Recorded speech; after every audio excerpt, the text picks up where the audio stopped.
Con este domingo, el 30 del tiempo ordinario, termina en Roma el Sínodo de los Obispos sobre la Amazonía y también este octubre, mes extraordinario de la misión. Las lecturas de la liturgia de este domingo nos ofrecen diferentes pistas para nuestra reflexión. En la primera lectura, el libro del Eclesiástico nos presenta una clásica imagen que aparece en el Antiguo Testamento. Dios es un justo juez. A este concepto, el libro del Eclesiástico liga otra idea muy importante sobre Dios. Todos los desprotegidos tienen en Dios su defensa, su escudo, su baluarte, su protector. En particular, en esta primera lectura vienen descritas algunas de las acciones de Dios hacia los desprotegidos. Dios no favorece a nadie en perjuicio del pobre, escucha las súplicas del oprimido, no desoye los gritos del huérfano, ni las quejas insistentes de la viuda. Aparecen entonces, como podemos notar, entre los pobres, los huérfanos y las viudas, categorías clásicas de desprotegidos que Dios cuida con particular atención. Creo que es muy interesante notar cómo se nos dice que los gritos del pobre no desisten hasta que Dios los atienda y que sus gritos atraviesan las nubes. Vuelve aquí una vez más el tema de la constancia y de la insistencia en la oración, una oración confiada en la certeza de que Dios escuchará el grito de quien llora, de quien se encuentra en el dolor, en la prueba, en la angustia, en el miedo, en grandes apuros. Como respuesta a esta palabra, con el salmista también nosotros hoy podemos decir: bendigo al Señor en todo momento, su alabanza está siempre en mi boca. Creo que esta debe ser nuestra actitud, tener un corazón muy agradecido y alabar y bendecir a Dios por todas las maravillas que sigue actuando en nosotros y por medio de nosotros, pero sobre todo porque Dios es el Dios que siempre ha escuchado el grito de nuestro dolor, cuando ya no dábamos más.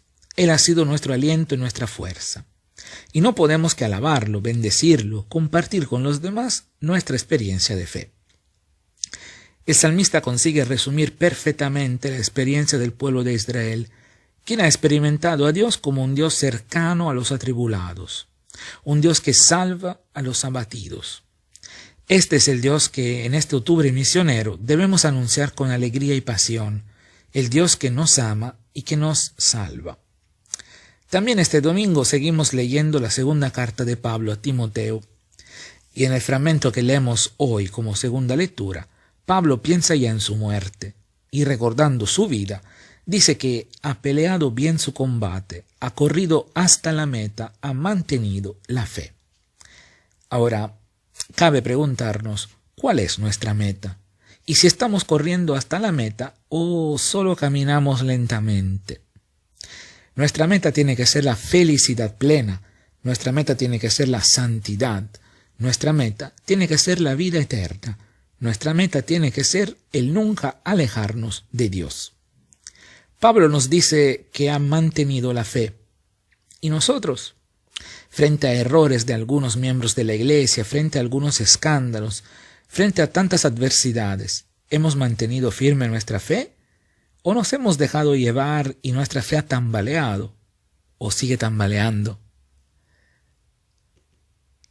Pablo insiste también en que muchos lo abandonaron, pero Dios no. Por el contrario, el Señor ha sido quien le ha dado fuerzas para anunciar íntegro el mensaje. Creo que es también nuestra experiencia. Cuando todos nos abandonan, haciéndonos experimentar una tremenda soledad, Dios permanece con nosotros porque ama nuestra compañía, porque es junto con nosotros que quiere construir un mundo mejor, más justo y humano. Es junto a nosotros que todo tiene sentido. Pablo nos enseña también el valor de la esperanza confiada, cuando dice: Él me libró de la boca del león, el Señor seguirá librándome de todo mal. A Pablo entonces el Señor lo libró de la boca del león, y a ti, a nosotros, ¿de quién o de qué cosa nos ha librado el Señor? Hagamos memoria entonces de todas las veces que el Señor ha sido nuestro libertador y nos ha librado. En el Evangelio, Lucas nos presenta dos hombres, quienes representan de algunas maneras dos maneras diferentes de entender la oración. La oración empieza en la misma forma para ambos: oh Dios. pero nos revela dos maneras opuestas de relacionarse con Dios. Uno es fariseo, el otro es publicano. Los fariseos, cabe recordarlo, eran los que se consideraban puros, santos, y consideraban por consiguiente a los demás como pecadores e impuros. Eran los que presumían que creían saberlo todo sobre Dios y sobre su plan de salvación. Ellos se creían lo más cercanos a Dios. Los publicanos, en cambio, eran los que se dedicaban a cobrar los impuestos y eran considerados los colaboradores de los romanos y por lo tanto eran tenidos como pecadores. Es importante resaltar que lo que relata el evangelista es una parábola de Jesús, y que esta parábola Jesús la dijo para algunos que, teniéndose por justos, se sentían seguros de sí mismos y despreciaban a los demás. Ya con estas primeras palabras, con esta premisa, podemos entender la extraordinaria actualidad de este relato evangélico. ¿Cuántas veces los que nos sentimos seguros de ser justos y despreciamos a los demás somos nosotros? ¿Cuántas veces miramos siempre los errores y los defectos de los demás e incluso nos gloriamos de no ser como ellos? Y después actuamos de forma similar o incluso peor. El fariseo erguido se dirige a Dios agradeciéndolo de no ser como los demás, porque los demás son ladrones, adúlteros, injustos, y él no es como ellos, ni siquiera como ese publicano.